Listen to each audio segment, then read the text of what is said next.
उसके निर्णय ठीक और सच्चे। जो उसकी इच्छा है उसने वही किया।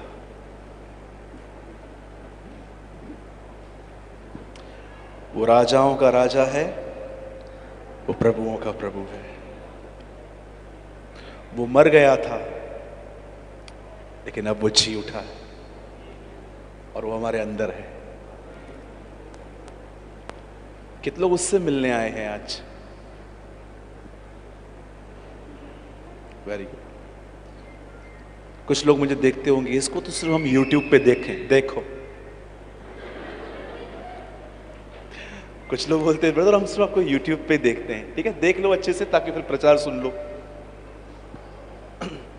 मॉर्निंग में एक भाई मिला मुझे, उन्होंने मुझे बोला ब्रदर मैं आपका बहुत बड़ा फैन हूं। तो मैंने उनको बोला फैन ट्यूबलाइट बल्ब बन के कुछ नहीं मिलना है, फॉलो जीसस। हम सब उसके फैन हैं। आमीन। सबसे पहले मैं चाहता हूं आप सब बैठ जाइए, जो भी लोग खड़े हैं, वॉलंटियर्स भी बैठ जाइए। आप लोग मीटिंग सुनो भाई, अभी खुद ही बैठेंगे ये लोग, बड़े हैं सब। बैठ जाओ, वर्ड सुनो अभी आप लोग भी। सबसे पहले मैं धन्यवाद देता हूं ब्रदर यावेस गुमार का, जिन्होंने ये अपनी टीम के साथ ये मीटिंग ऑर्गेनाइज की। Secondly I praise God for brother pastor Ranjan ji, uncle Mubarak Masih ji और तमाम उन लोगों के लिए जो सुबह से लेकर रात तक यहाँ पर मेहनत कर रहे थे, वॉलंटियर्स, एशर्स और भाई गौतम। मैं उनके लिए वर्ड्स कम पड़ते हैं मेरे पास। Such a wonderful and sweet worshipper of Punjab. आइए मैं चाहता हूँ हम सब भाई गौतम के लिए ताली बजाएं।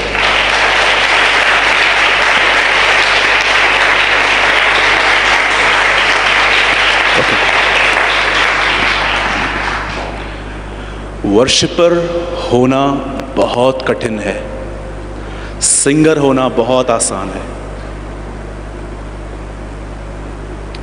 Right brother? सिंगिंग के लिए अच्छी वॉइस चाहिए, वर्शिपर के लिए आत्मा चाहिए। So he is a good worshipper. और ये टाइटल मैं हर एक को नहीं देता, क्योंकि मैं बहुत लोगों को जानता हूं जो अच्छे सिंगर्स हैं, वर्शिपर्स नहीं हैं। और याद रखिएगा, परमेश्वर प्रीचर को नहीं ढूंढता। यूहन्ना में लिखा है परमेश्वर आराधक को ढूंढ रहा है, ऐसे लोगों को जो आत्मा और सच्चाई से, बड़े बोल और सुरों से नहीं, आत्मा और सच्चाई से उसकी आराधना करते हैं। और याद रखिएगा, बाइबल के अंदर वर्शिप कोई गिफ्ट नहीं है। आप सब वर्शिपर्स हो, आप जितने भी लोग हो सब आराधक हो। ओके, तो सब रेडी हैं? पक्का? चलिए बाजू वाले को एक अच्छी स्माइल दीजिए। अच्छी। मैं कर गया, मेरे ब्रदर इन लॉ नहीं कर पाए, वो खुदा के पास चले गए। 40 इयर्स के थे वो।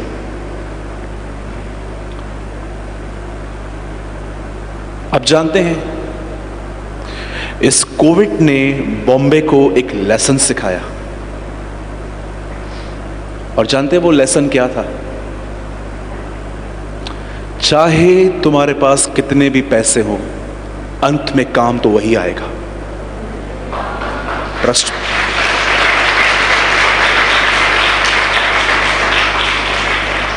लोग पैसे लेके अस्पतालों के बाहर खड़े थे,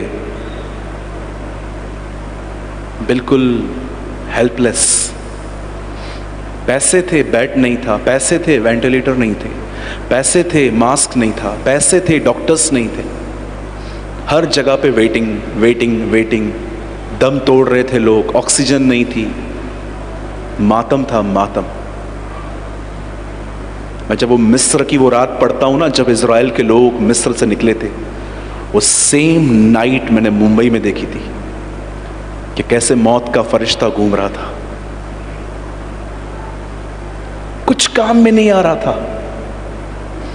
बड़े से बड़े लोगों को कॉल्स कर रहे थे, सब बोल रहे थे बस बस मैं देखता हूँ, मैं देखता हूँ, मैं देखता हूँ, और फ़ोन लेके खड़े रहते थे, किसका तो कॉल आएगा, कोई तो कहेगा कि यस बेड अवेलेबल है। इस कोविड में हमने एक बात सीखी, मैंने सीखी कि चाहे आपके पास कितना भी पैसा हो, आपको अंत में खुदा ही काम आने वाला है। और अब हमने और अधिक उस पर निर्भर होना सीखा।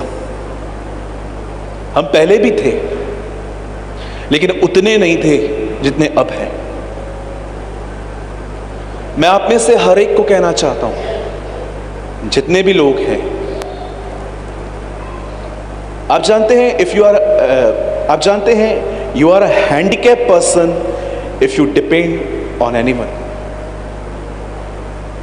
आप वैसाखियों पर हैं अगर आपको लगता है कि लोग आपकी मदद करेंगे। जरमाया कहता है, श्रापित है वो व्यक्ति जो इंसानों पर ईमान रखता है, कि पास्टर, प्रीचर, मेरे टाउन लोगों से दोस्ती में नहीं हो, आप लोगों पे निर्भर हो।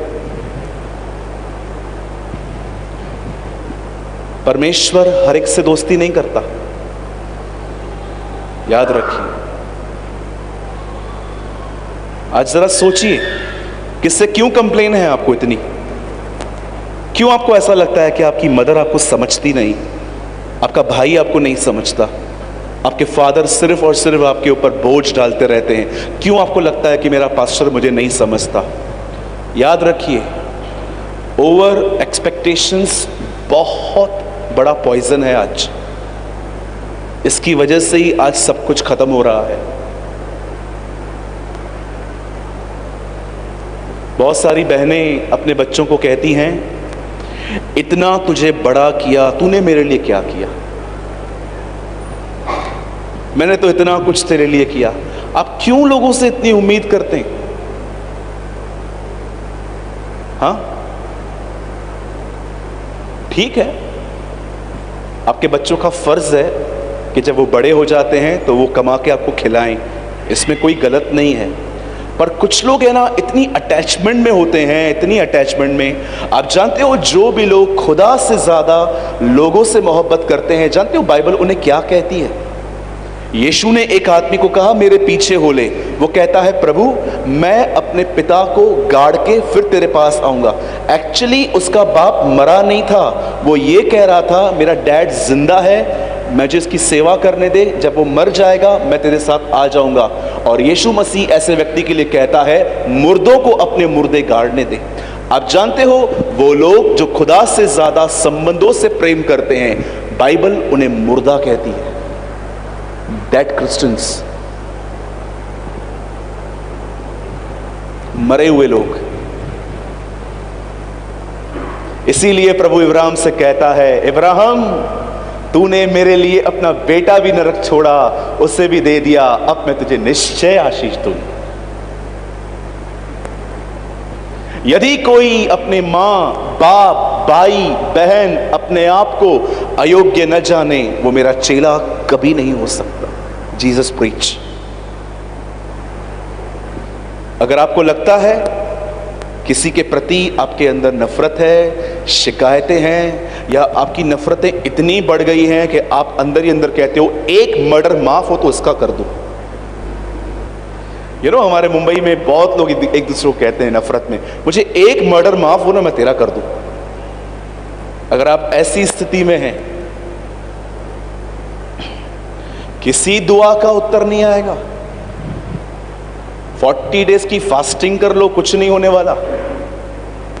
मैंने लोगों से नफरतें करके 7-7 दिन फास्टिंग की है, कुछ नहीं होता। ठन ठनाता पीतल, झंझनाती जांच, जिसे देखकर खुदा भी होता परेशान। ऐसी हालत हो जाती है। इसीलिए बाइबल बताती है, जब तुम इस वेदी पे आओ, इस जमीन पे आओ जहां पर आराधना होती है, और तुम्हें पता चले कि तुम्हारे लिए किसी के अंदर है, या तुमने अपने आप को, अपने एटीट्यूड से किसी को हर्ट किया है, द बाइबल सेज अपनी ऑफरिंग्स वहीं छोड़ दो और जाओ, पहले उससे मेल मिलाप करो। संबंधों को ठीक करो। आपसे एक सवाल पूछूं, बुरा नहीं मानेंगे? पूछो, बाजू वाले से बुरा तो नहीं मानोगे? आपके घर में जब झगड़ा होता है तो पहले सॉरी कौन बोलता है? आपके सामने वाला? अब मैं बोलूं, मैं नाखून मारूं, कौन बोलता है पहले पहले सॉरी?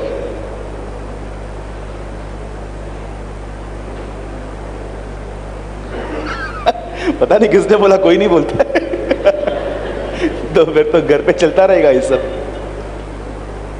चलिए एक और सवाल पूछता हूं, फिर आपका आंसर जानूंगा। बताइए, प्रभु में और आप में ज्यादा आत्मिक कौन है? बोलिए ना, प्लीज बोलिए। आपके प्रभु, हाँ? खुदा में और आप में ज्यादा स्पिरिचुअल कौन है? आपके खुदा। तो खुदा अगर स्पिरिचुअल है तो पहला कदम खुदा ने उठाया ना, वो नीचे आया ना आपसे मिलने। आप जानते हो, अगर आप कहते हो ना मैं प्रभु को जानता हूं, तो खुदा उम्मीद भी आपसे ही करेगा कि जा तू सॉरी बोल। अब कुछ लोग कहेंगे कितनी बार, हाउ मेनी टाइम्स ब्रदर, कितनी बार माफ करूं? पतरस का भी यही सवाल था जब उसने यीशु के विषय में सुना। यीशु कहता है अपने भाइयों को माफ कर। प्रभु कितनी बार? 7 बार। यीशु ने कहा 7 के 70 गुने। पतरस सोचता होगा 490 विदाउट अनॉइंटिंग गिर गया।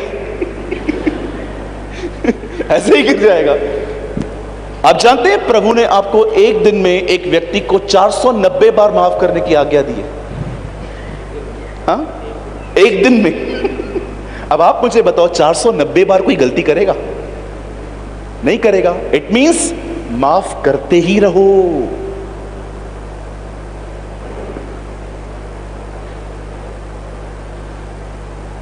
अब किसी को तो उठने का मन करता होगा, चलो अभी बोर हो रहा है इधर, चलो कुछ नाश्ता वास्ता खा लेते हैं बाहर चल के। क्योंकि हम है ना ऐसी बातों को सुनना ही नहीं चाहते। इवन जब यीशु ये प्रचार कर रहा था, उसके चेलों ने उठ के खड़े होकर कहा कृपया हमारे विश्वास को बढ़ाएं, ये बातें मत बता। रहा था ये, एक चेला खड़े होकर कहता है छोड़ माफ करना, विश्वास को बता वीजा कैसे मिलेगा, बता काम कैसे होगे हमारे, लॉटरी कैसे लगेगी राजश्री। हम सुनना ही ये चाहते, बता हमें हम पास्टर कब बनेंगे, अपनी चर्च कब खोलेंगे। जरूर लगेगी, लेकिन बाद में परिणाम बड़े मीठे हैं। मेरे भाइयों, मेरी बहनों, बी हम्बल, नम्र बने। एक नम्र व्यक्ति अपने घर में हेवन ले आता है, स्वर्ग ले आता है। झुकना सीखे, क्षमा करना और क्षमा मांगना सीखे। अदरवाइज मैं आपको सच कहता हूं, इतने संबंधों को आप खो देंगे, इतने रिलेशनशिप्स आप खो देंगे। आप अपने मोबाइल में ही देखिए, कितने लोगों ने आपको टेक्स्ट करना बंद कर दिया है, because they know you have a lot of attitude. बहुतों ने आपसे बात करना क्यों छोड़ दिया? क्यों? वो लोग जो आपको हर दिन मैसेजेस करते थे, अब वो आपसे बात करना भी पसंद नहीं करते, क्योंकि उनको पता है कि आप प्राउडी हो, उन्हें पता है कि आप में घमंड है। और मैं आपको बताता हूं, भले ही मैं एक पास्टर हूं, मैं आपको कहना चाहता हूं, मुझे भी घमंडी पसंद नहीं होते। हाँ, लेकिन कभी कभी मुझे सहना पड़ता है इस उम्मीद से कि ये लोग चेंज होंगे। लेकिन मैं सच कहता हूं, मैं घमंडियों की प्रेजेंस में बहुत इरिटेट होता हूं। कितने लोग हैं, सच बताइए, आपके घर के अंदर से जब कोई घमंडी व्यक्ति गुजरता है, जब घर से बाहर जाता है, आप बोलते हो गया, thank you Lord, thank you, धन्यवाद यीशु, धन्यवाद। यू नो, कभी कभी कुछ लोग घर से निकलते हैं, शांति होती है, अच्छा हुआ गया, और जैसे रात के 10 बजेंगे फिर से आएगा।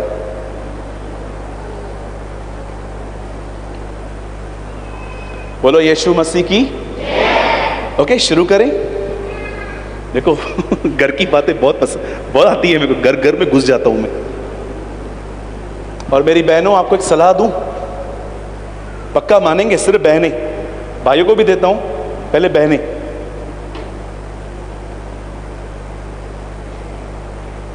मैं देख रहा हूं पहली चप्पल कहां से आएगी।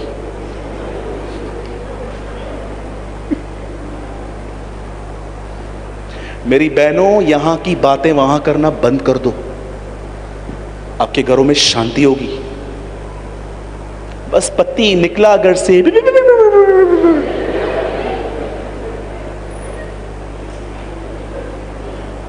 आप अपना घर खराब कर रहे हो।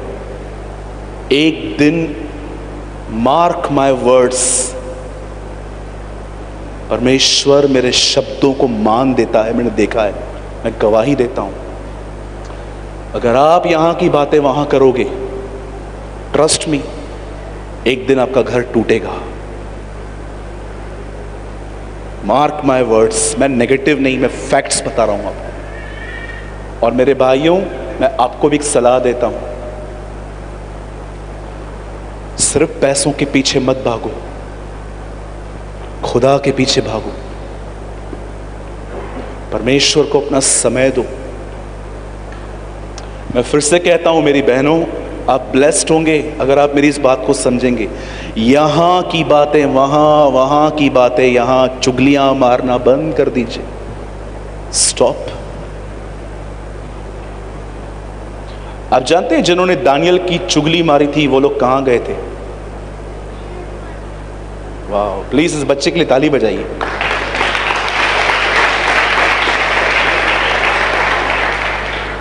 मुझे बड़ा अनुभव है भाई। शेरों की मान में उसने बोला, एग्जैक्टली वो लोग शेरों की मान में गए थे जिन लोगों ने चुगली मारी थी। मुझे कभी कभी समझ में नहीं आता, बुराई करके हमें मिलता क्या है? क्यों हमारे अंदर लस्ट है बातों को यहां से वहां करने की? क्यों हमें लस्ट है चीजों को ऐड करके बताने की? परमेश्वर ने कभी हवा से नहीं कहा था कि टच मत करना, लेकिन जब शैतान उससे पूछता है ना कि क्या हुआ, बोलती है प्रभु ने हमें कहा है न खाना न छूना। बाइबल के पहले अध्याय में दिखाया गया है कि बहनें एडिंग करती हैं। मार्था यीशु से मिलके आई, यीशु ने से कुछ भी नहीं कहा, अंदर जाके मरियम को बोलती है प्रभु तुझे भी बुला रहा है। कब बुलाया?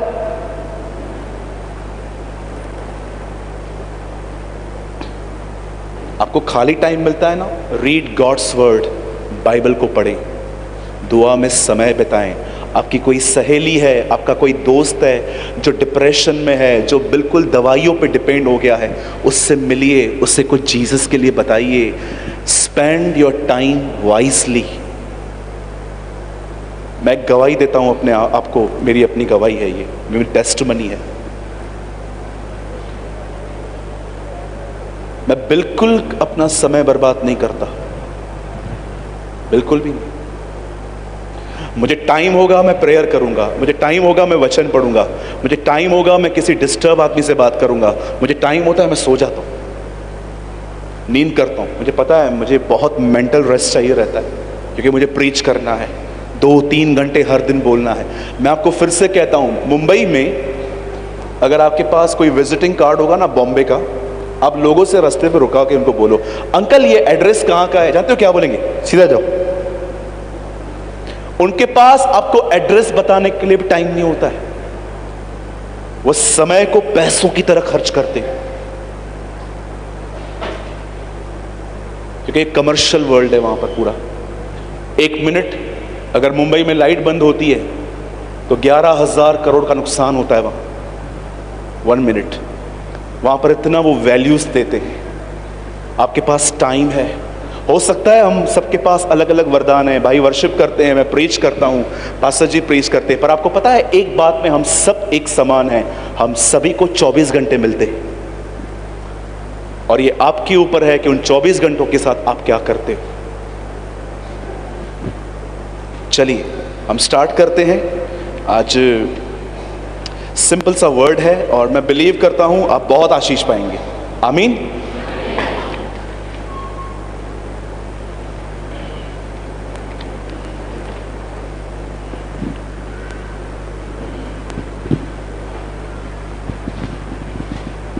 मैं चाहता हूं आप सब मेरे साथ खोलें द बुक ऑफ इफिशियंस, इफिसियों की किताब।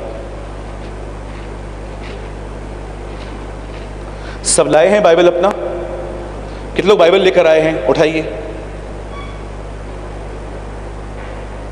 Wow, amazing. Thank you. Ephesians, the book of Ephesio. Check 1 2 3. हम सब ओपन करेंगे the book of Ephesians chapter 5.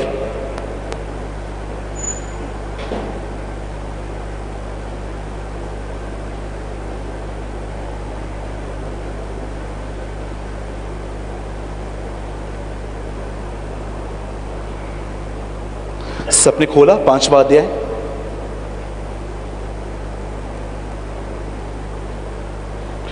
मैं चाहता हूं कोई आप पढ़ें 5 का 18, 5:18।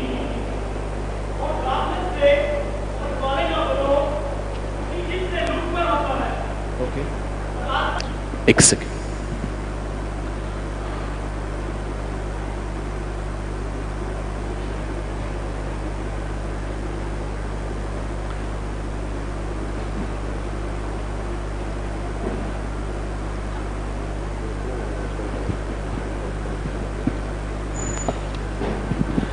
आप लोगों में से किसी की i20 ग्रे कलर की है कोई बाहर? आप प्लीज़, वो गलत पार्क की हुई है।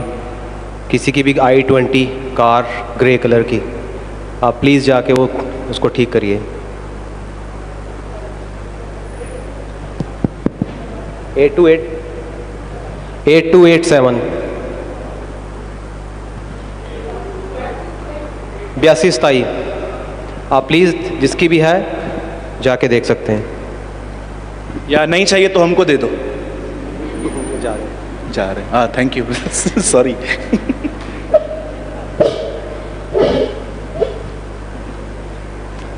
हाँ जी, माइक है किसके पास? अभी पढ़िए सिस्टर, जोर से पढ़िए। दाखरस से मतवाले ना बनो, दाखरस से मतवाले न बनो, क्योंकि इससे लुचपन होता है, क्योंकि इससे आप वो काम करने लगते हैं जो मना है। पर आत्मा से परिपूर्ण होते जाओ। परंतु आत्मा से परिपूर्ण होते जाओ। आप में से कुछ लोगों का यह सवाल होता है, क्या एक मसीह व्यक्ति शराब पी सकता है? बिल्कुल नहीं। मैं यीशु मसीह के नाम से कहता हूं, शराब पीने वाले अंत के दिनों में सभी आपको नरक में मिलेंगे।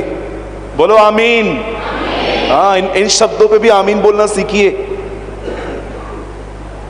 सिर्फ कार और वीजा पे आमीन नहीं बोला जाता है।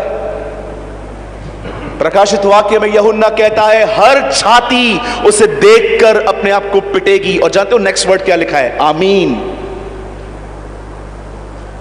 सच्चाई सुन के भी आमीन बोलना सीखें। कई सारे लोगों को लगता है, ब्रदर मैं रोज सुने पीता हूं, मैं तो ओकेशनली पीता हूं। तो खुदा नरक में चटके भी आपको ओकेशनली देगा। हां, सच में। मैं फिर से कहता हूं, अगर आप एक ऐसे व्यक्ति हैं जो शराब पीते हैं, स्मोकिंग करते हैं, टोबैको खाते हैं, आप पॉर्न वीडियोस देखते हैं, व्यभिचार में जीते हैं, आपके गंदे रिलेशनशिप हैं, आप नाइट को चैट में गंदी गंदी बातें लिखते हैं, अलर्ट करता हूं मैं आपको, यू आर इन डेंजर। आप परमेश्वर के क्रोध को कॉल मत करो। द बाइबल सेज ये सारी बातें परमेश्वर को क्रोध दिलाती हैं। खैर, ये मेरा प्रचार नहीं है। आज इस मीटिंग के लास्ट सेशन में मैं आपसे बात करना चाहता हूं उन लोगों के विषय में जो सच में इस अंतिम समय में पवित्र आत्मा से परिपूर्ण होकर जीवन जीना चाहते हैं। अगर आप में से किसी को नहीं पता है पवित्र आत्मा कौन है, तो मैं आपको बताना चाहता हूं, पवित्र आत्मा परमेश्वर के अंदर से निकला हुआ त्रिएकता का तीसरा व्यक्ति है। जब यीशु अपनी सेवकाई के लिए निकला तो उससे भी उसकी आवश्यकता पड़ी थी। इसीलिए बाइबल बताती है कि यरदन नदी पे उसके ऊपर आत्मा उतरा और वहां से उसने मिनिस्ट्री स्टार्ट की। इवन यीशु का जन्म भी पवित्र आत्मा से हुआ था, जब मरियम के ऊपर पाकरू आया था। इवन मैं आपको बताना चाहता हूं, रोमियो 8:11 में लिखा गया है, यीशु परमेश्वर की आत्मा के द्वारा जिलाया गया था। आज बहुत सारे जो लोग हैं वो ज्ञान से भरे हुए हैं, पवित्र आत्मा से नहीं। They have a lot of knowledge, बहुत ज्ञान है उनके पास, आत्मा की परिपूर्णता नहीं है। अब आप में से कितने लोग इस बात को जानते हैं? आइए, मैं चाहता हूं ये लास्ट 15-20 मिनट आप इस तरफ देखिए, एक्टिव होके लिसन। आप में से कितने लोग ये बात जानते हैं? यीशु मसीह ने अपने मरने से 1 हफ्ता पहले लगातार अपने चेलों से पवित्र आत्मा के बारे में बातें की थी। इससे पहले उसने दृष्टांत बताए, चमत्कार किए, प्रचार किए, पर आप जानते हो अपने मरने से 1 हफ्ता पहले उसने कंटिन्यू उन्हें यूहन्ना 13, 14, 15, 16 अब आराम से पढ़ के देखिए, वो उसका लास्ट वीक है। And constantly he preach about Holi spirit. क्यों उसने मरने से 1 दिन बहुत समय पहले कंटिन्यू पवित्र आत्मा के बारे में बातें की? जानते हो क्यों? क्योंकि वो जानता था बस मेरा थोड़ा ही समय है, मैं निकल जाऊंगा और उसी जगह पे पवित्र आत्मा आ जाएगा। इसीलिए वो उनको कहता है मेरा जाना तुम्हारे लिए अच्छा है, जब तक मैं न जाऊं वह पाकरू नहीं आएगा। आज आप में से हर एक के पास पवित्र आत्मा है। आप में से कितने लोग ये बात जानते हैं? कुछ टीचिंग्स ऐसी बताती हैं कि अगर आप अन्य भाषा में नहीं बोलते तो आपके पास पवित्र आत्मा नहीं है। आप में से कितने लोग ये बिलीव करते हैं कि यीशु को छोड़ कोई खुदा नहीं है? Come on, lift your hand. हर वो व्यक्ति जो ये ईमान रखता है कि वो खुदा का बेटा है, उस हर व्यक्ति के पास पवित्र आत्मा है। उस हर एक व्यक्ति के पास पवित्र आत्मा है, क्योंकि बाइबल बताती है ये ईमान के इतने खुदाओं में, इतने प्रभुओं में वो प्रभु है। ये ईमान हमारा नहीं है, ये ईमान हमें पवित्र आत्मा ने दिया है। एक्चुअली आपका बिलीव नहीं है, ये परमेश्वर का बिलीव है। ये पवित्र आत्मा ने क्या कहा प्रभु ने पतरस से? लोग तेरे विषय में क्या कहते हैं? Lord, somebody called you Jeremiah, someone called you John the Baptist, someone call you Isaiah, कोई तुझे यशाया, कोई तुझे यर्मिया, कोई तुझे यूहन्ना बपतिस्मा देने वाला, कोई तो ये कहता है कि पुराने जमाने का कोई नबी जी उठा है। और सब बातें सुनने के बाद यीशु पतरस से कहता है तू मेरे बारे में क्या कहता है? वो कहता है तू जीवित परमेश्वर का पुत्र मसीह है। और जानते हो, वेट, आप जानते हो ये सुनने के बाद यीशु क्या कहता है? बोलता है मांस और लहू ने नहीं, परंतु मेरे पिता ने तुझ पर यह बात प्रकट की है। हर वो व्यक्ति जो ये ईमान रखता है कि यीशु खुदा का बेटा है, उस पर स्वर्ग से प्रकट किया गया है। ये उसका खुद का बिलीव नहीं है। अरे कुछ भी कर लो, पॉसिबल ही नहीं था। इतने सारे हैं हमारे बीच में, रोज नए नए आते हैं, सब अपने आप को परम पूज्य ये कहते हैं। मैं आपको बताना चाहता हूं बहुत सारे लोग हैं उनकी कब्र है, उन परम पूज्य लोगों की, बहुत सारे स्वामियों की कब्र है, लेकिन मैं आपको बताना चाहता हूं एक है जिसकी कोई कब्र नहीं है, वो जी उठा। He raised।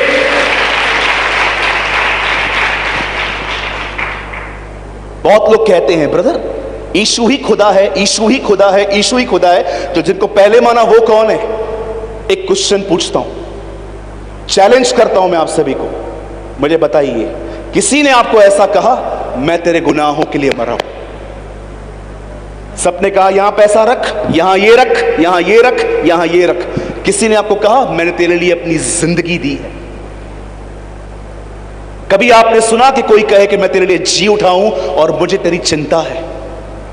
लोगों ने हमारी तकलीफों से व्यापार किया, बिजनेस किया, लेकिन एक यही है जो कहता है मैं तेरे लिए मरा। यही बात गॉस्पेल को यूनिक बनाती है। यही बात सुसमाचार को सामर्थी बना देती है कि वो मुर्दों में से जिंदा हुआ। क्यों हम यहां पर हमने यीशु मसीह की मूर्ति नहीं लगाई है? मुझे बताइए, जानते हो मूर्ति किनकी लगती है? मेरी बहन, आप अपने पति की मूर्ति लगा के दिखाओ। रात को ही पिटेंगे हम। कोई लगाता है? क्यों नहीं लगाते? क्योंकि मूर्ति उनकी लगती है जो मर गए, उसकी कोई मूर्ति ही नहीं है। रोमन कैथोलिक भाइयों बहनों, अपने आप को समझाओ, किसकी आराधना कर रहे हो? मनुष्य और परमेश्वर के बीच में एक ही बिचवई है, मरियम नहीं, यीशु मसीह, जीसस। क्या बाइबल में लिखा गया है? परमेश्वर और मनुष्यों में एक ही बिचवई है, मरियम। सेंट थॉमस, एक ही बिचवई है, क्राइस्ट, जीसस, यीशु मसीह। एक वही है जो कहता है आओ मेरे पास। बहुत लोग कहते हैं आजकल ये छोड़ के आओ, वो छोड़ के आओ, फिर नाम देंगे, फिर ये देंगे, फिर वो देंगे। मैं तो उनसे पूछता हूं सब कुछ छोड़ के आऊं तो मुझे आपकी आवश्यकता क्या है? फिर तो मैं अपना सत्संग चालू करूं। लेकिन यही है जो नहीं कहता सब कुछ छोड़ के आओ, वो कहता है जैसा भी है आ, मैं तुझे बाप से मिलवाऊंगा। इस जीसस। आप जानते हो यहां पर क्या हुआ? बाइबल बताती है यीशु ने अपने मरने से एक हफ्ता पहले कंटिन्यू उन्हें पवित्र आत्मा के बारे में बात की थी। अब मैं नहीं जानता कि आप में से कितने लोग पवित्र आत्मा से एक भरकर जिंदगी जी रहे हैं, लेकिन मैं आज आपको एक पिक्चर दिखाऊंगा कि पवित्र आत्मा से भरे हुए व्यक्ति का जीवन होता कैसे। और मैं ये बिलीव भी करता हूं, अगर आप में से यहां पर कोई भी डीमन पजेस बैठा हुआ है, मैं यीशु के नाम से कहता हूं आज मीटिंग सुनते सुनते आपके अंदर से बुरी आत्माएं निकलेंगी। मीटिंग सुनते सुनते। आप जानते एक दिन क्या हुआ? परमेश्वर के लोग एक जगह पे गुलामी में थे। उस प्लेस का नाम था मिस्र, इसे हम इंग्लिश में इजिप्ट कहते हैं। और सब लोग वहां पर बंदी थे, काम करते थे, लेबर वर्क करते थे। एक दिन वो इतने डिस्टर्ब हो गए कि उन्होंने परमेश्वर को पुकारना चालू किया, खुदा तू हमें यहां से निकाल। बहुत लोग थे, लाखों लोग थे, और परमेश्वर ने अपने एक व्यक्ति को तैयार करना स्टार्ट किया जिसका नाम था मूसा। और परमेश्वर ने उस व्यक्ति को तैयार किया, और उसकी तैयारी किसी बाइबल कॉलेज में नहीं हुई, उसकी तैयारी एक जंगल में हुई। जिंदगी के बहुत सारे लेसन्स आप बाइबल कॉलेज में नहीं, जंगलों में सीखते हो। हम जब छोटे थे तो मां दही मुंह में डालती थी और कहती थी एग्जाम अच्छा जाएगा, खा ले, और हम खा लेते थे तुलसी के पत्ते डाल के। कई बार मम्मी काजू देती थी खाने के लिए, तेरा दिमाग थोड़ा अच्छा चलेगा। जब बड़े हुए तो पता चला एक्चुअली अकल बादाम खाने से नहीं, धोखा खाने से आती है। ये वो लोग थे। जब मूसा वहां से भागा तब वो जंगलों में रहा। वो आदमी जो दूसरों को ऑर्डर करता था, अब वो आदमी किसी के अंडर में आ गया। आप जानते हो आप कैसे टूटते हो, आप कैसे ब्रेक होते हो?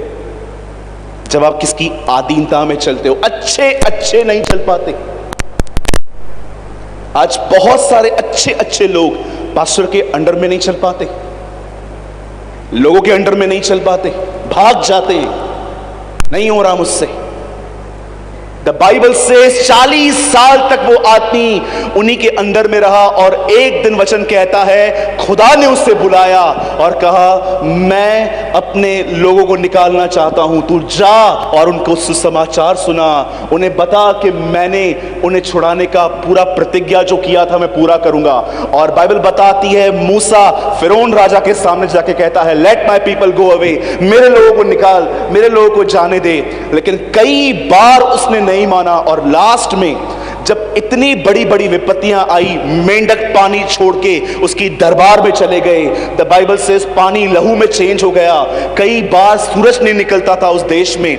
ऐसी विपत्तियां आई उनके ऊपर। लास्ट में वो इरिटेट होके कहता है निकलो इधर से।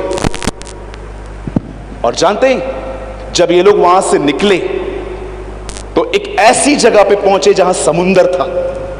इस जगह का नाम था रेड सी, लाल समुंदर। और जब इजरायली वहां पर खड़े हुए थे, आप जानते हो इन्होंने क्या किया?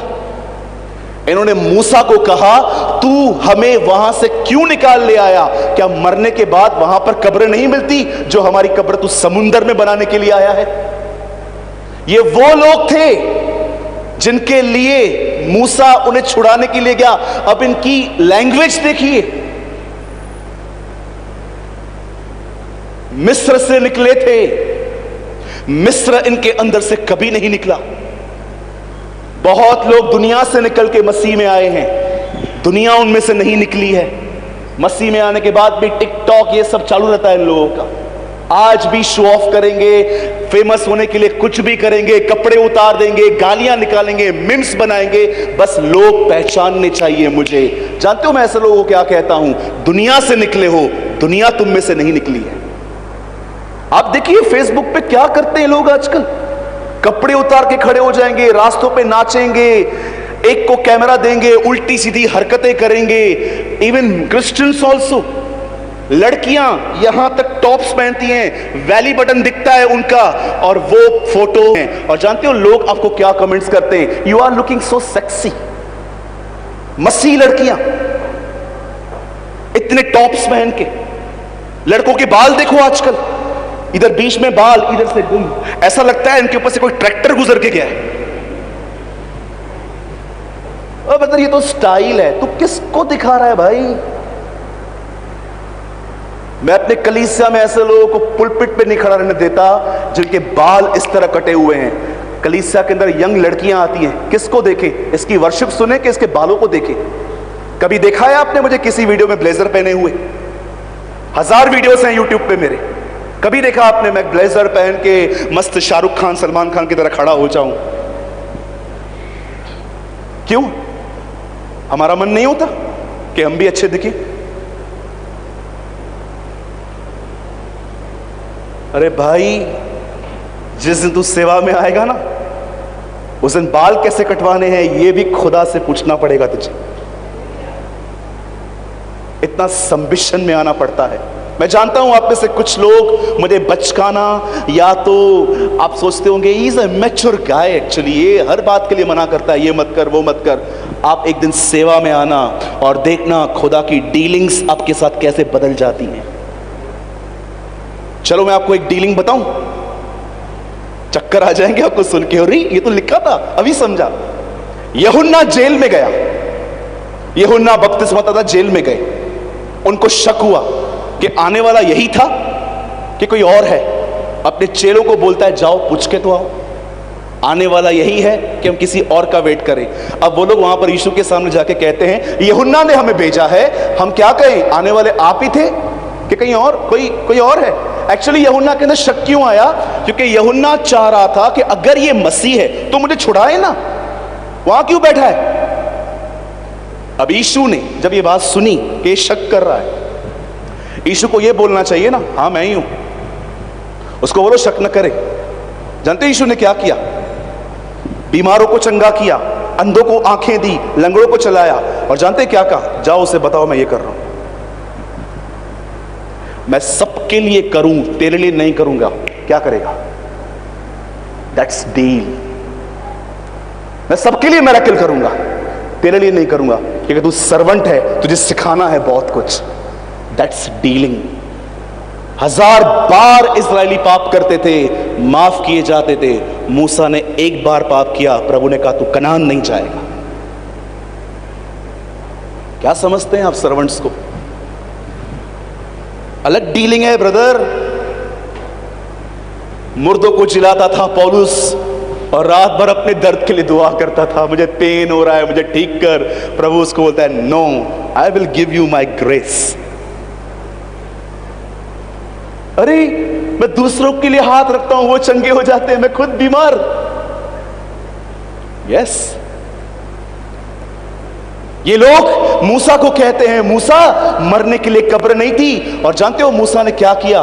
बाइबल का इकलौता पैसेज है जहां पर प्रभु ने मूसा को कहा डोंट प्रे।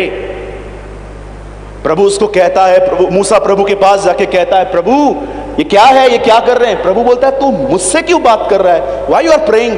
तेरे पास अधिकार है, उठा उसे। और बाइबल बताती है मूसा ने लाल समुद्र को 2 भाग किया और वचन कहता है इजराइली उस समुद्र में ऐसे उतर आए मानो सूखी भूमि पर उतर रहे थे। और उतरने के बाद जब वो उस पार पहुंचे, जानते हो उन्होंने क्या किया? डफली निकाली, वीणा निकाली, सारंगियां निकाली, सारी म्यूजिक सिस्टम्स निकाले उन लोगों ने, और उन्होंने एक गीत गाया। उस गीत के बोल भी वहां लिखे हैं, यहोवा योदा है, उसका नाम प्रभु है। अब ये जो मैं आपको बता रहा हूं, आप जानते हो ये क्या है? ये है एक खाली जीवन। जब तकलीफ आई तो कुड़कुड़ा रहे थे, जब प्रॉब्लम सॉल्व हुई तो प्रेस कर रहे हैं। इसे बोलते हैं एक एम्प्टी लाइफ, एक हारा हुआ जीवन जो अधिकतर मसीह लोग जी रहे हैं। मैं आपसे पूछना चाहता हूं, क्या आप भी ऐसे हैं? जब प्रॉब्लम आती है आप डिस्टर्ब, जब प्रॉब्लम चली जाती है यू आर प्रेसिंग गॉड। आप जानते हो आप कौन हो? एक खाली मसीह। अब मैं आपसे एक सवाल पूछता हूं, जब सिलास और पौल जेल में गए, उन्होंने प्रभु की आराधना कब की? बेड़ियां टूटने के बाद या बेड़ियां टूटने से पहले? यह पवित्र आत्मा से भरा हुआ जीवन।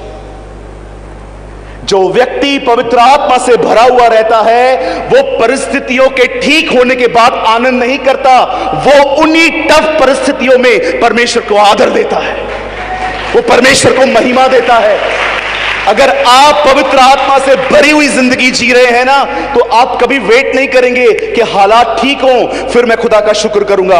आप उन्हीं हालातों में कहोगे, खुदा भले सिचुएशन टफ हो जाए, दाऊद कहता है चाहे सेनाएं मुझे घेर लें पर मैं जानता हूं तू मेरे साथ है। You are with me lord. आज मैं आपसे पूछना चाहता हूं, माहौल खराब है, आपके घर के अंदर इश्यूज हैं, कितने लोग हैं उसके बाद भी उसको आदर देते हैं, महिमा देते हैं? यीशु को पता था कल सुबह उसकी मौत स्टार्ट होगी, 6 घंटे तक चलेगी। उसके एक रात पहले उसने रोटी ली, तोड़ी, आशीष दी। और जानते हो मरकुस की किताब क्या कहती है? उन्होंने प्रभु बोझ तोड़ने के बाद भजन गाया, ही वर्शिप।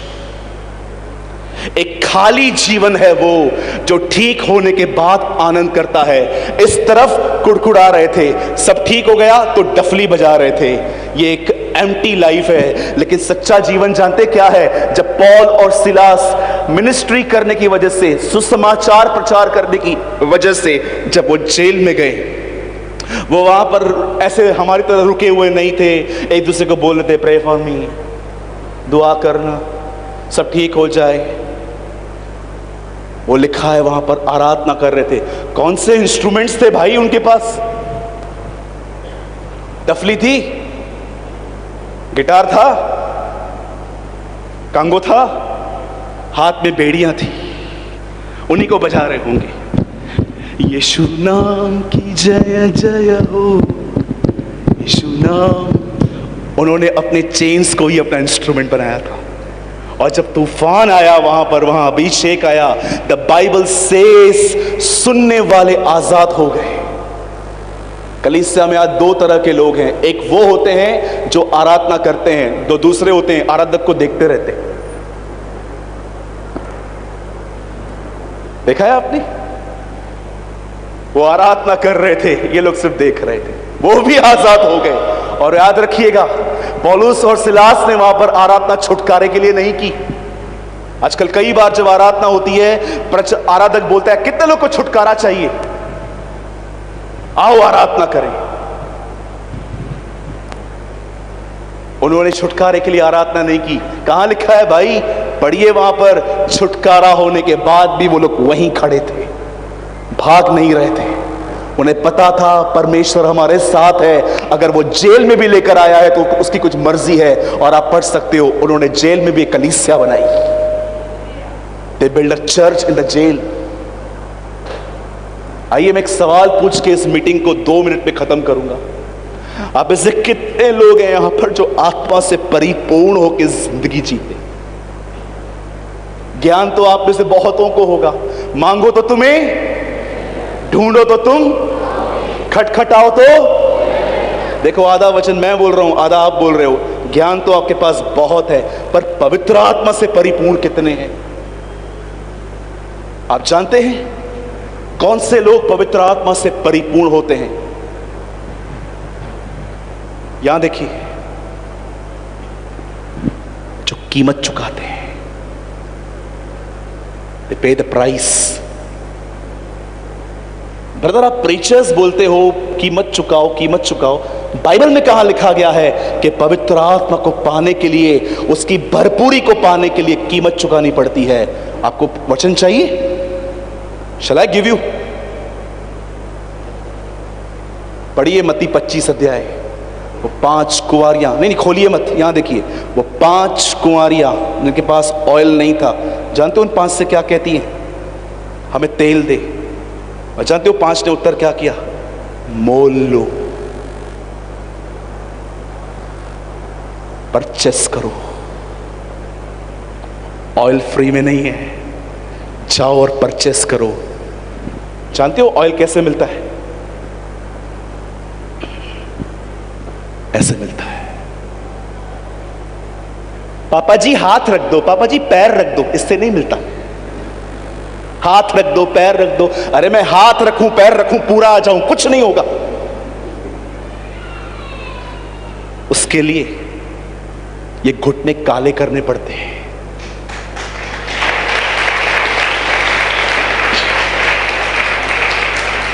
यह वह तेल है जो हारून के सर पे उंडेला गया, दाढ़ी से बह निकला। अभिषेक हाथ से नहीं, सर से आता है। सर यीशु है। दाढ़ी एक मैच्योर व्यक्ति की निशानी होती है। वो anointing is not for kids, it's for mature people. बच्चों के लिए नहीं है वो। यह वह अभिषेक है, यह वह तेल है जो हारून के सर पे उंडेला गया, दाढ़ी से बह निकला। वहां लिखा है हाथ पे पकड़ा और ऐसे रख दिया गया, सर पे डाला गया। सर कौन है? हमारा यीशु मसीह। वो हमारे ऊपर ऑयल उंडेलता है। ये हाथ रखने से आपको इंपार्टेशन मिलती है सिर्फ, लेकिन अनॉइंटिंग, अभिषेक सर से आता है। सर यीशु है। कितने लोग हैं यहां पर जो कीमत चुकाते हैं? कैथरीन कुलमैन, एक दिन एक व्यक्ति ने उसके रूम की प्रार्थना सुन ली। मैं आपको बताऊंगा उसकी प्रार्थना क्या थी, आप रो पड़ेंगे।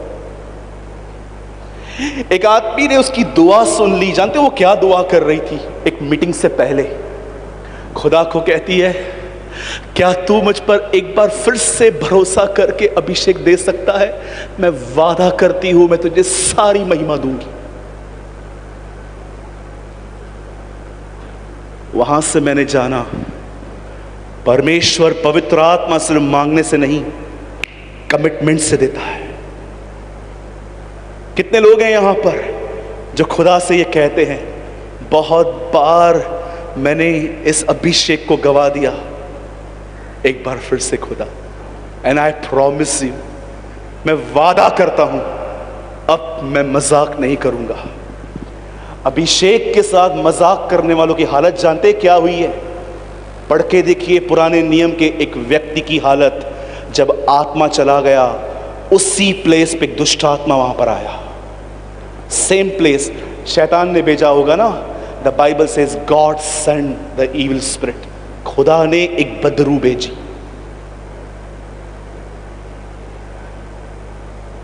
बंद करने से पहले दो बातें मैं कह के समाप्त करूंगा।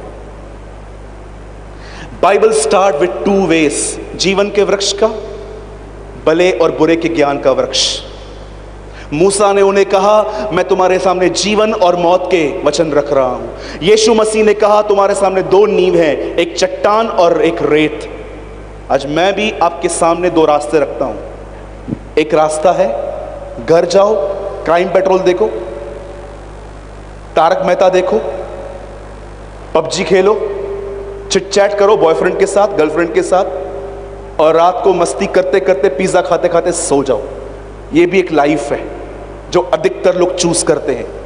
बड़े एक जीवन है यहां से जाने के बाद। इस प्रचार को पकड़ के खुदा को यह कहना, खुदा क्या तू मुझे एक बार फिर से अपने करीब आने देगा? क्या तू मुझे एक बार फिर से अपने आप से भरेगा? मैं वादा करता हूं खुदा, अब मजाक नहीं होगा, अब समर्पण होगा।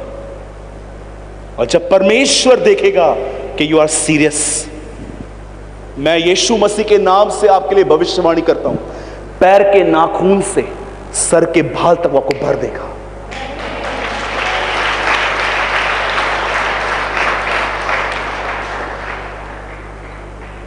ब्रदर, ये अभिषेक कितने दिन चलेगा?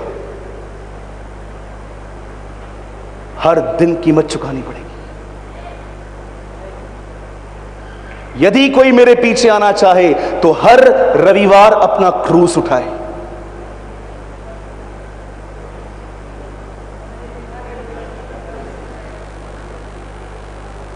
यदि कोई मेरे पीछे आना चाहता है तो प्रतिदिन अपना क्रूस उठाए, मेरे पीछे हो ले।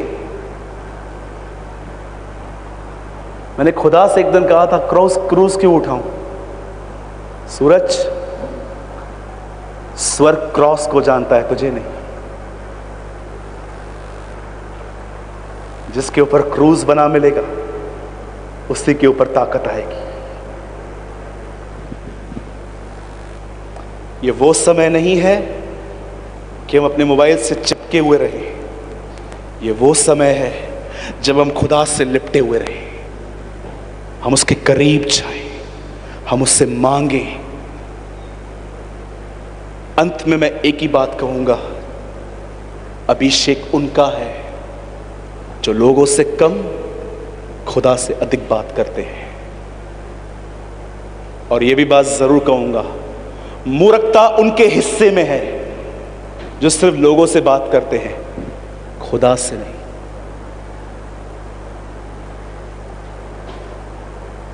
मेरे भाइयों, मेरी बहनों, उद्धार मुफ्त में है, पापों की क्षमा मुफ्त में है, अभिषेक मुफ्त में नहीं है। नेवर। मैं बहुत सीरियस बात कर रहा हूं। मैं एक ऐसी चीज के बारे में आपको बता रहा हूं जिसके बगैर आपका कोई अस्तित्व ही नहीं है।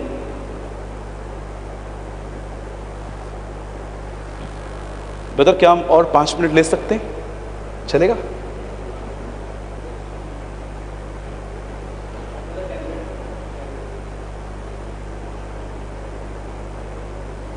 एक्चुअली मेरी प्रीचिंग पूरी हो गई है। मैं घसीटता नहीं हूं वर्ड को कभी कि टाइम निकालना है, लेकिन कुछ बात मेरे मन में आई। चलेगा 5 मिनट? बताइए,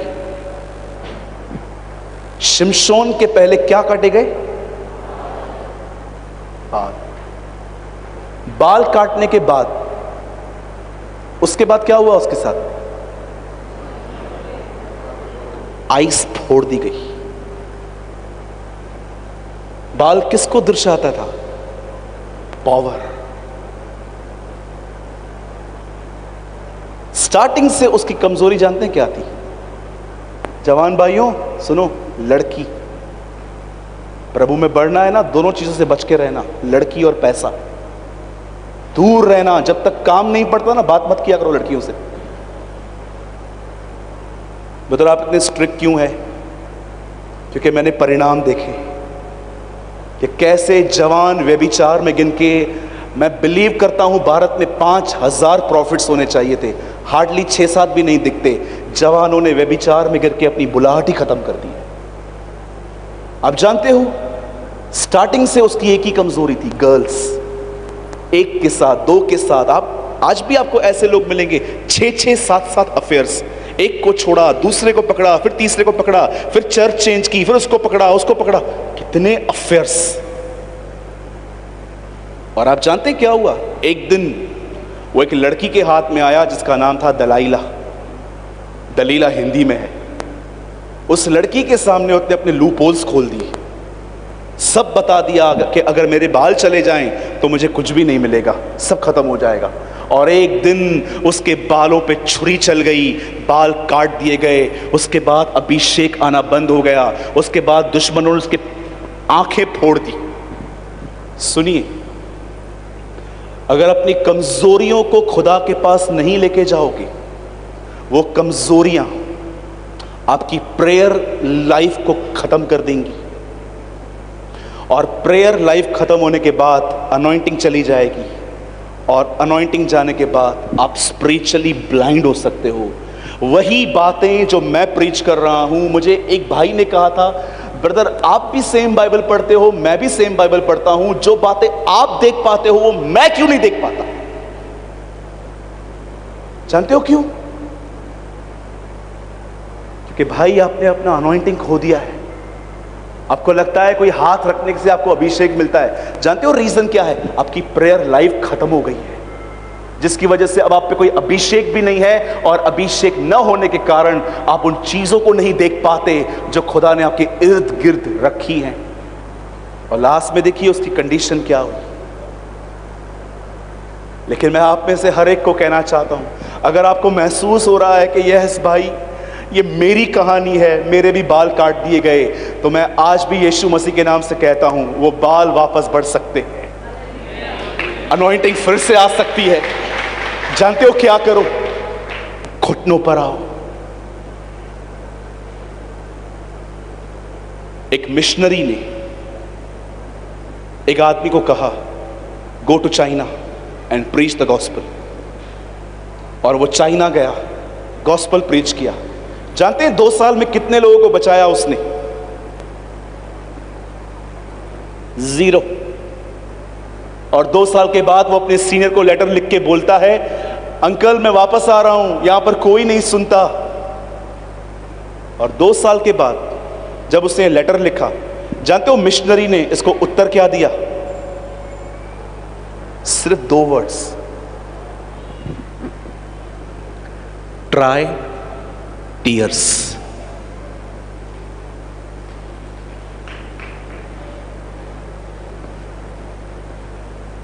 आंसुओं का उपयोग कर। उसके बाद उस आदमी ने वहां पर उसके द्वारा रिवाइवल आया, बेदारी आई। मैं आप में से भी कुछ लोगों को कहना चाहता हूं, ट्राई टीयर्स। जब कुछ भी काम ना आए ना, आंसुओं को उपयोग करो। जीसस पहाड़ों पे जाके रोता था, इसीलिए जब लोग उसको देखते थे ना, चुपके चुपके क्या बोलते थे? यर्मिया लगता है ना। पतरस कहता है ना, कुछ तरह यर्मिया कहते हैं। क्यों यर्मिया कहते थे? क्योंकि यर्मिया होल डे इज़राइल के लिए रोता था। एक जगह पे वो कहता है, मेरे सर में इतना पानी भर कि मेरी आंखें इज़राइल के लिए सारा दिन आंसू बहाए। Jesus was a weeping prophet. वो रोता था इज़राइल के लिए, इसीलिए जब वो पहाड़ों से नीचे उतरता था दुआएं करके, आप उसकी आंखों में देख सकते थे कि ये कई घंटे रोकर आया है। मैं आपको कहना चाहता हूं, जहां कुछ काम नहीं आता ना, ट्राई टीयर्स। अपने टूटे दिल को खुदा के सामने उंडेल दो। और मैं यीशु के नाम से कहता हूं, ये मेरा अनुभव है, जब खुदा मुझे तोड़ता है तो खुदा ही मेरे सबसे ज्यादा करीब रहता है। एक भाई ने मुझसे सवाल किया था, भाई यीशु ने बचे हुए टुकड़े क्यों उठाए? जब यीशु ने लोगों को रोटियां दी और वो रोटियां खा के कुछ छोड़ दी उन्होंने, तो वो रोटियां क्यों समेटी गई? मैंने उन्हें एक बात कही, खुदा जिसे तोड़ता है उसे वो कभी छोड़ता नहीं, अभी भी नहीं। अगर परमेश्वर आपको तोड़े, परिस्थितियों के द्वारा, लोगों के द्वारा, सिचुएशंस के द्वारा, फैमिली के द्वारा, याद रखिए उस समय वो सबसे ज्यादा आपके करीब रहता है। इसलिए भजनकार कहता है, टूटा हृदय तेरे योग्य बलिदान है। टूटे और पिसे हुए मन को तू कभी तुच्छ नहीं जानता। एक कीमत चुकाइए। आप में से बहुतों की प्रेयर लाइफ डाउन हो चुकी है इन दिनों में। Go back to your knees, go back to your knees. वापस अपने घुटनों पे जाएं इन दिनों में, अपनी प्रेयर लाइफ बिल्ड करें। प्रेयर के कारण आपके ऊपर अभिषेक आएगा और वो अभिषेक आपको यीशु की तरह बनाएगा। वो अभिषेक आपको क्राइस्ट की तरह वॉक करने में हेल्प करेगा।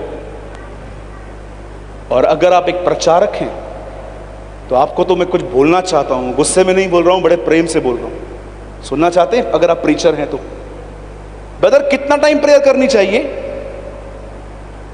जानते हो जब यीशु प्रार्थना कर रहा था, उसने क्या कहा? हे पिता, ये प्याला हटा, फिर भी मेरी नहीं तेरी इच्छा पूरी हो। जब वो बाहर आया, चेलों को बोलता है, प्रार्थना करो कि तुम परीक्षा में न पड़ो। फिर वापस आता है और कहता है, तुम मेरे साथ 1 घड़ी 1 घंटा भी नहीं जाग सके? सिर्फ परीक्षा से बचने के लिए 1 घंटा प्रार्थना के लिए कहा उसने। सिर्फ परीक्षा से बचने के लिए। क्या तुम 1 घड़ी भी नहीं जाग सके? 1 घंटा, 1 आवर टेम्पटेशन से बचने के लिए 1 घंटा प्रार्थना। तो सोचो, प्रचार करने से पहले तुम्हें कितनी दुआएं करनी है। कितना तुम्हें समर्पण करना चाहिए। शनिवार को मोबाइल बंद कर दिया, सारे वचन इकट्ठे कर लिए, रविवार को उल्टी कर दी।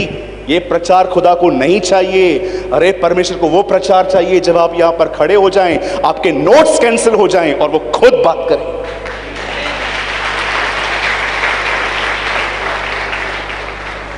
आपको चाहिए, आइए दिखाता हूं मैं आपको।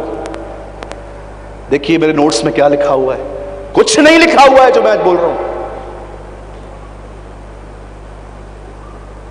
फिर से कहता हूं बंद करने से पहले, पे द प्राइस। अपनी प्रेयर लाइफ को बिल्ड कीजिए। खुदा ने आपको समय दिया है, परमेश्वर ने आपको टाइम दिया है। उसने यूसुफ को भी समय दिया था 7 साल। यूसुफ ने उन 7 सालों में अनाज बटोर लिया ताकि आने वाले दिनों में खा सकें। याद रखना, आप कल वही बोएंगे जो आज आप काटेंगे, वही काटेंगे जो आज आप बोएंगे। अगर आज आप नहीं बो रहे हो, कल आप कुछ नहीं काट पाओगे। मैंने कई बार अपनी मीटिंग्स में देखा है, ज्ञान ज्ञान ज्ञान। मैं प्रभु को बोलता था, प्रभु कितनी सभा खाली खाली थी, आप थे ही नहीं। हमारे हर एक वीडियोस का यह पर्पस होता है कि आप हर एक वीडियो से कुछ ना कुछ सीखें। और आपने इस चैनल पे आपने सूरज पिरवानी सर की वीडियोस को देखा, जिनका एक ऑफिशियल चैनल है जीसस इज लाइफ। आपने कभी न कभी जरूर देखा होगा। उनके चैनल पर जो परमेश्वर के प्रति, जो परमेश्वर के वचन होते हैं, वे बताए जाते हैं, बहुत ही गहराई के साथ बताए जाते हैं। और उनका हर वचन 1 से 1.5 घंटे का होता है। तो मैं भी उनकी वीडियोस को वॉच करता हूँ, देखता हूँ और उनकी वीडियोस से मैं सीखता हूँ। और जब मैं उनकी वीडियोस को देखता हूँ तो मुझे बहुत इंपॉर्टेंट मैसेजेस भी देखने को मिलते हैं, जो कि उन प्रीचेस के बीच में या फिर कहीं बीच में देखने को मिल जाते हैं। तो मैंने सोचा कि उनके वीडियोस से जो इम्पोर्टेंट मैसेजेस हैं मैं आपके साथ शेयर करूं, जो कि 20 मिनट 30 मिनट के होंगे। मैं उनकी 1.5 घंटे 1 घंटे की वीडियोस में से 20 से 30 मिनट की जो इम्पोर्टेंट मैसेज वाली सीरीज है मैं आपके साथ शेयर करता हूं। तो आई होप आपको ये सीरीज अच्छे लगते होंगे, आप इनसे कुछ ना कुछ सीखते होंगे। मैं नहीं कहता कि सूरज पिरवानी सर के 1.5 घंटे की वीडियोस में केवल 20 से 30 मिनट ही इम्पोर्टेंट मैसेज होता है।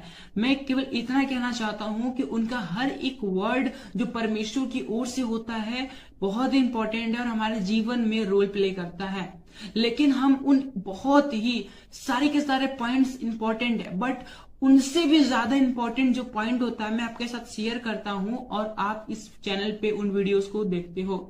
आप चाहो तो मेरे चैनल पे जाकर, इस चैनल पे जाकर काफी सारे वीडियोस देख सकते हो, जो कि सूरज पिरवानी सर के मैसेजेस हैं, जो परमपिता परमेश्वर के वचन हैं, आपको वहां पर देखने को मिल जाएंगे और बहुत ही गहराई के साथ सूरज पिरवानी सर ने आपके साथ शेयर किया है। मेरी आशा है कि आप ये वीडियोस देखकर ब्लेस होते होंगे, क्योंकि इन वीडियोस पर, इस चैनल पर काफी कुछ कमेंट्स आते हैं जिसमें कुछ लोग कहते हैं, ज्यादा नहीं कहते, बस 1-2 लोग का मैसेज मुझे ऐसा देखने को मिला, वो ऐसा कमेंट करते हैं कि दूसरे के मैसेजेस को कॉपी क्यों करते हो और अपने चैनल पे अपलोड करके उससे अपना बनाते हो, अपना कहते हो। तो मेरा उनको केवल यही रिप्लाई है, क्योंकि परमपिता परमेश्वर का वचन सभी के लिए है और हमारा काम है परमपिता परमेश्वर के वचनों का प्रसार करना और लोगों तक पहुंचाना, चाहे वो किसी के भी द्वारा कहे गए हो, चाहे वो किसी के द्वारा प्रचार किए गए हो। लेकिन हमें केवल इतना करना है कि हमें उन वचनों को, परमपिता परमेश्वर के जो वचन है, उन्हें लोगों तक पहुंचाना। हमारा केवल यही उद्देश्य है कि परमपिता परमेश्वर का वचनों का किसी न किसी तरीके से प्रचार होना चाहिए। वो चाहे हम खुद प्रचार करें या फिर कोई भी प्रचार करे, अगर हम उन प्रचार को लोगों तक पहुंचा रहे हैं तो इसमें कोई भी गलत बात नहीं है, इसमें कोई भी बुरी बात नहीं है। हमारा काम है केवल परमपिता परमेश्वर के वचनों का प्रसार करना, उन परमपिता परमेश्वर का कार्य करना और इसके अतिरिक्त हमें कुछ नहीं सोचना। और जितने लोग ऐसा सोचते हैं, मेरे हिसाब से, मेरे अनुभव के हिसाब से, मैं जैसा मैंने समझा है उसके हिसाब से ये वचन देखने नहीं आते और ये वचन देखकर भी इन्हें कोई फायदा नहीं होने वाला, क्योंकि उन्हें इन बातों में दिलचस्पी है कि कौन किसका क्या कॉपी कर रहा है, कौन कैसे काम कर रहा है, कौन वचन बता रहा है, कौन वचन नहीं बता रहा है। केवल उन्हें इन्हीं बातों से मतलब है। उन्हें इस बात से मतलब नहीं है कि वचन उन तक पहुंचा, उनको इस बात से मतलब है कि वचन किसके द्वारा पहुंचा। वचन से उनको मतलब नहीं है कि वचन हमारे पास आया, वचन क्या है क्या नहीं है, क्या सिखाता है, उनसे उसको कोई मतलब नहीं है। लेकिन उनको इस बात से पूरा पूरा मतलब है कि वचन किसके द्वारा आया है, कौन कर रहा है, कैसे आया है, उनको इससे मतलब है। क्या आया है, वचन में क्या आया, उनसे उनको मतलब ही नहीं है। तो ऐसे लोगों को मैं केवल यही रिप्लाई देना चाहूंगा कि वो इन बातों पर ध्यान ना दे। अगर आप तक परमेश्वर की वीडियोस पहुंचते हैं, ज्ञान के वीडियोस पहुंचते हैं, तो आप उन्हें देखें, उनसे ज्ञान प्राप्त करें और परमेश्वर के ज्ञान में बढ़े, और इसके अतिरिक्त वो कुछ ना करें। लेकिन अगर वो इससे ज्यादा कुछ करते हैं तो परमेश्वर के लिए यह ग्रहण करने के योग्य नहीं होगा, और वो वीडियो देखेंगे, आधा घंटा 1 घंटा जो भी समय देंगे, उनका समय देना व्यर्थ हो जाएगा। वचन कहता है कि हम जो करें पूरे मन से करें। फरीसियों को यीशु मसीह ने सीधे सीधे कह दिया कि ये लोग तो केवल फालतू के टाइम वेस्ट करते हैं, परमपिता परमेश्वर की आराधना उपासना करते हैं जो कि व्यर्थ है। मजाक करते हैं लोग, इन लोग की आराधना प्रार्थना मैं स्वीकार नहीं करूंगा, क्योंकि इनके मन मुझसे दूर हैं। ये आते तो मेरे पास हैं, लेकिन इनका मन, इनकी सोच, इनका जो हृदय है वो मुझसे दूर है। और परमपिता परमेश्वर ने कहा मन से दीन बनो, मन के शुद्ध बनो, मन मन मन, हर जगह परमपिता परमेश्वर ने मन को प्राथमिकता दी है। और जब यीशु मसीह ने कह दिया कि फरीसियों के मन उनसे दूर है, तो वो कैसे परमेश्वर के पास हो सकते हैं, कैसे वो यीशु मसीह के नजदीक हो सकते हैं।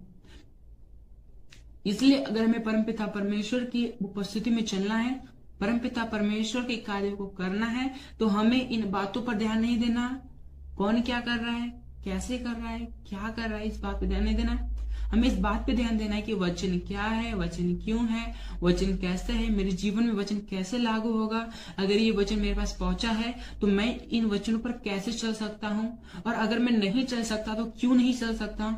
फिर जाकर इन सभी रीजंस को दूर करो, और जब रीजंस दूर हो जाएंगे तो फिर आप परमपिता परमेश्वर के वचन में ऑटोमेटिकली ही ग्रोथ करोगे, ऑटोमेटिकली ही बढ़ते जाओगे, और इसमें कोई भी गलत बात नहीं है। सो आई होप आपने इस वीडियो के शेयर किए जाने के पर्पस को आपने समझा होगा। तो आज की वीडियो को हम यहीं तक रखते हैं, मिलते हैं नेक्स्ट वीडियो में। आप सभी को जय मसीह की, प्रेज़ द लॉर्ड।